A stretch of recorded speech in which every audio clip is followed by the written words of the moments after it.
आज पढ़ेंगे इस वीडियो में अपन टेरिडोफाइटा का लाइफ साइकिल। एक बात हमेशा याद रखिए, टेरिडोफाइटा में सबसे जो कंफ्यूजिंग चीज होती है ना, वो होती है इसका लाइफ साइकिल। ये लाइफ साइकिल डिसाइड करेगा कि आपके टेरिडोफाइटा के क्वेश्चंस कैसे होंगे, क्योंकि इसमें से हमेशा क्वेश्चंस घुमाता है। बात करेंगे लाइफ साइकिल। मैंने बहुत ही इजी तरीके से नोट्स बना के बता रहा हूं, बस आप ध्यान दीजिए। जीवन चक्र,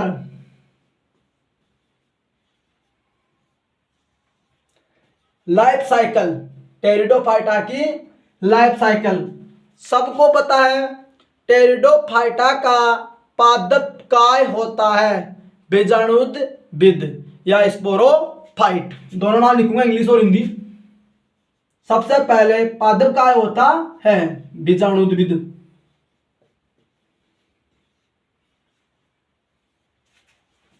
इंग्लिश में इसको बोलते हैं स्पोरोफाइट। स्पोरोफाइट।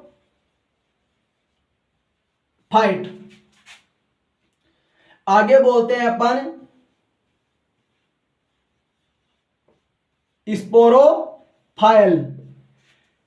हिंदी में बोलते हैं इसको बीजाणु पर्ण।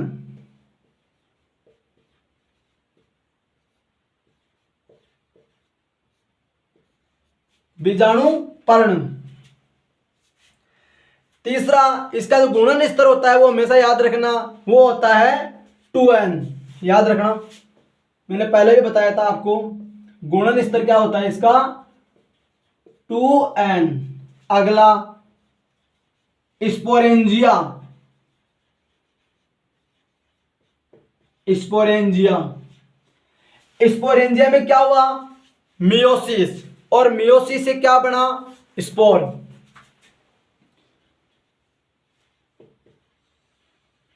बस आप ध्यान दीजिए, सब चीज आपको आराम से समझ में आएगी और इजी लगेगा। मियोसिस से क्या बना, स्पोर, या क्या बोल सकते हैं इसको, बीजाणु। अब ये बताइए कि इसमें मियोसिस हो गया, ठीक है, 2n था, बीजाणुदानी थी या स्पोरेंजिया था, वो 2n था। मियोसिस से क्या हुआ, वो क्या हो गया, 1n। द्विगुणित था, अगुणित हो गया। अर्धसूत्री विभाजन से क्या बन गया, बीजाणु। और बीजाणु से क्या बना, प्रोथेलस।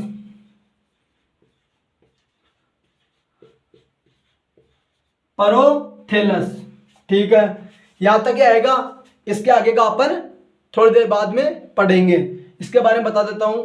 प्रोथेलस की 3 बात याद रखना,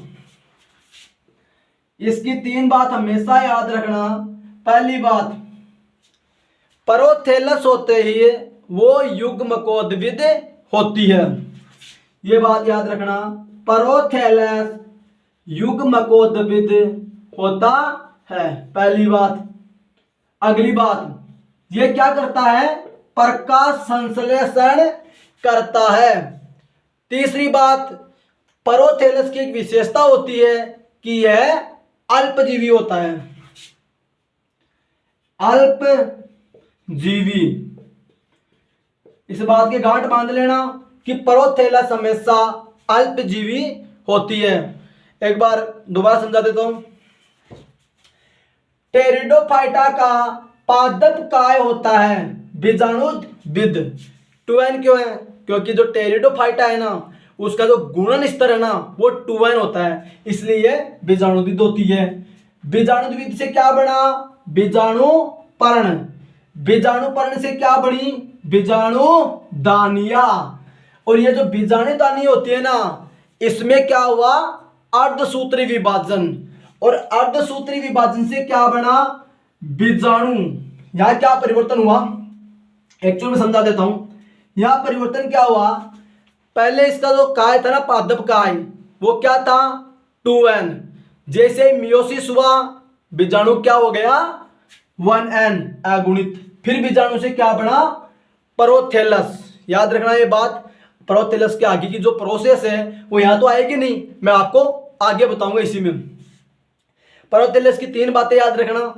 प्रकाश संश्लेषण करती है, ये युग्मकोद्भिद होती है और अल्पजीवी होते हैं। अब इसका आगे का प्रोसेस पढ़ेंगे अपन प्रोथैलस से आगे। अब बात करेंगे प्रोथैलस से आगे की प्रोसेस। प्रोथैलस आगे की प्रोसेस की बात करेंगे। इसमें दो चीजें चलेगी फिर आगे। ये युग्मकोद्भिद हो गया ना, दो चीज चलेगी। सबसे पहली चीज, इसमें नर और मादा वाला सिस्टम है, उसके बारे में बात करेंगे अपन। एंथीरिडिया,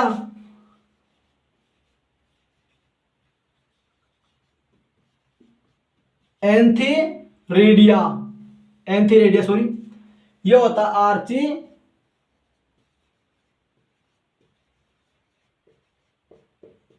आर्चिगोनिया, याद रखिए। एंथीरिडिया में क्या होता है, एंथेरोजोइड,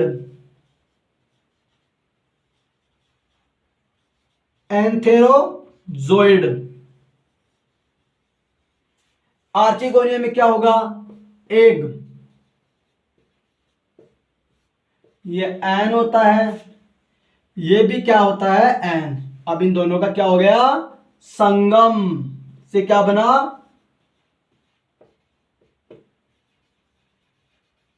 जुडीगेमी, और जुडीगेमी से क्या बना, युग्मनज।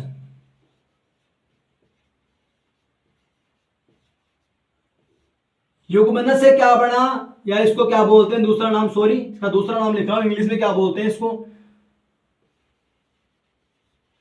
जाइगोट। जाइगोट से क्या बना, भ्रूण, और भ्रूण से क्या बन गया, अंत में वापस बीजाणुद्भिद।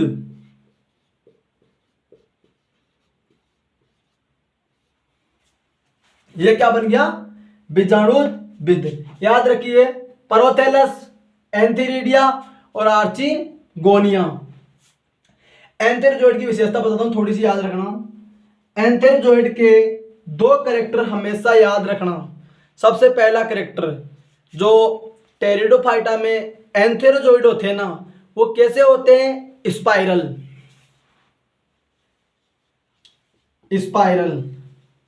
या सर्पिल। ठीक है, एक कैरेक्टर कंप्लीट, दूसरा कंप्लीट बताइए। दूसरा भी तो है, टेरिडोफाइटा का एंथेरोजोइड होता है ना, वो गतिशील होता है।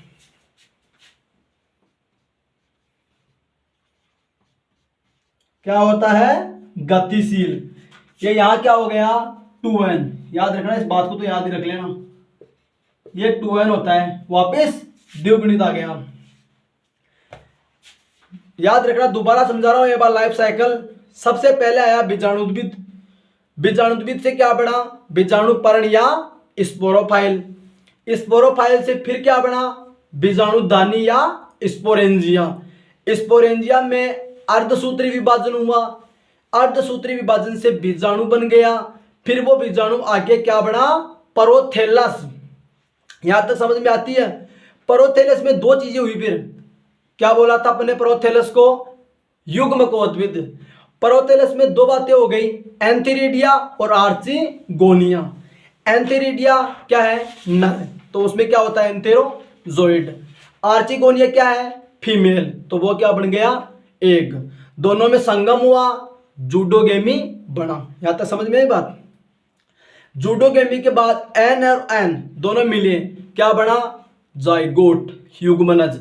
और युग्मनज बनते ही आपको पता है कि भ्रूण बनेगा, और भ्रूण से क्या बना, बीजाणुद्भिद। इस प्रकार टेरिडोफाइटा का लाइफ साइकिल चलेगा। यदि किसी भी स्टूडेंट के लाइफ साइकिल समझ में नहीं आता है, तो वो मेरे से वापस में रिकॉर्डिंग क्लास देख सकता है या कांटेक्ट कर सकता है।